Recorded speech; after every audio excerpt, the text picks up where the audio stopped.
ఏడో లిస్టు ఏడిపిస్తుందా? అందులో ఆ నియోజకవర్గాల నేతలు గుబులు పుట్టిస్తున్న లిస్ట్ ఆఫ్ వైసీపీ. ఇప్పటివరకు 6 జాబితాలు.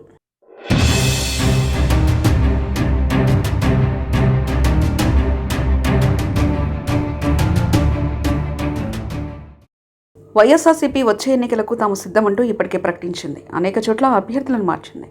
ఇప్పటివరకు 6 జాబితాలను విడుదల చేసింది. 7వ జాబితాపై గత కొద్ది రోజులుగా తాడేపల్లి ముఖ్యమంత్రి కార్యాలయంలో ఉన్న నేతలు కసరత్తులు చేస్తున్నారు.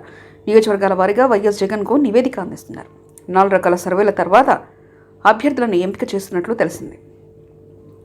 ఐపాక్తో పాటు మరో 2 జాతీయ సంస్థలకు సర్వే బాధ్యతలు అప్పగించారు. మరొకటి సొంత మీడియా సంస్థ నుంచి కూడా సర్వే చేయించి నివేదికను జగన్ ప్రత్యేకంగా తెప్పించుకున్నట్లు సమాచారం. ఇప్పటివరకు దాదాపు 67 అసెంబ్లీ నియోజకవర్గాల్లో 18 లోక్సభ నియోజకవర్గాల్లో అభ్యర్థులు మార్పులు చేర్పులు చేశారు. కొందరికి టికెట్లను నిరాకరించగా మరికొందరిని పార్లమెంట్ సభ్యులుగా పంపారు. ఇంకొందరిని రాజ్యసభకు ఎంపిక చేశారు. మరికొందరికి శాసనసభ నియోజకవర్గాలను మార్చారు. ఇలా అనేక రకాలుగా ప్రయోగాలు చేస్తున్న జగన్ ఈసారి ఎలాగైనా గెలవాలన్న పట్టుదలతో ఏమాత్రం వ్యతిరేకత లేని వారిని నియోజకవర్గాల్లో ఇన్ఛార్జులుగా నియమిస్తున్నారు.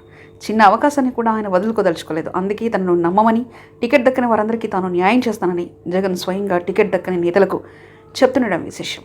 సంక్షేమ కార్యక్రమాల పట్ల గ్రౌండ్ లెవెల్లో కొంత సానుకూల పరిస్థితులే ఉన్న స్థానిక ఎమ్మెల్యేపై ఉన్న కొద్దిపాటి వ్యతిరేకతను కూడా ఆయన ఉండకూడదని భావిస్తున్నారు. తక్కువ మార్జిన్లో గత ఎన్నికల్లో అనేక మంది ఓడిపోయారని, అలాగే గెలిచిన వారు కూడా ఉన్నారన్న విషయాన్ని గుర్తు చేస్తున్నారు.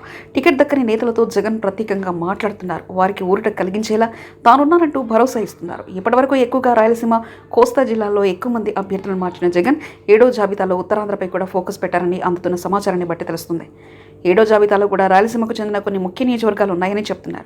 అలాగే ఉత్తరాంధ్ర జిల్లాలకు చెందిన కొన్ని నియోజకవర్గాల్లో కూడా 7th లిస్టులో చేంజెస్ ఉన్నాయంటున్నారు. ప్రస్తుతం జగన్ ఢిల్లీ పర్యటన పూర్తి చేసుకుని వచ్చిన వెంటనే 7వ జాబితాను ఓకే చేస్తారని చెప్తున్నారు.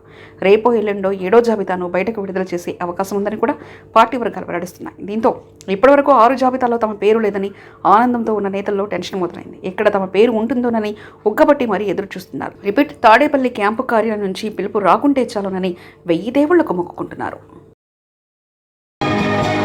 మరిన్ని కథనాల కోసం సబ్స్క్రైబ్ చేసుకోండి మీ అక్షర శిల్పం.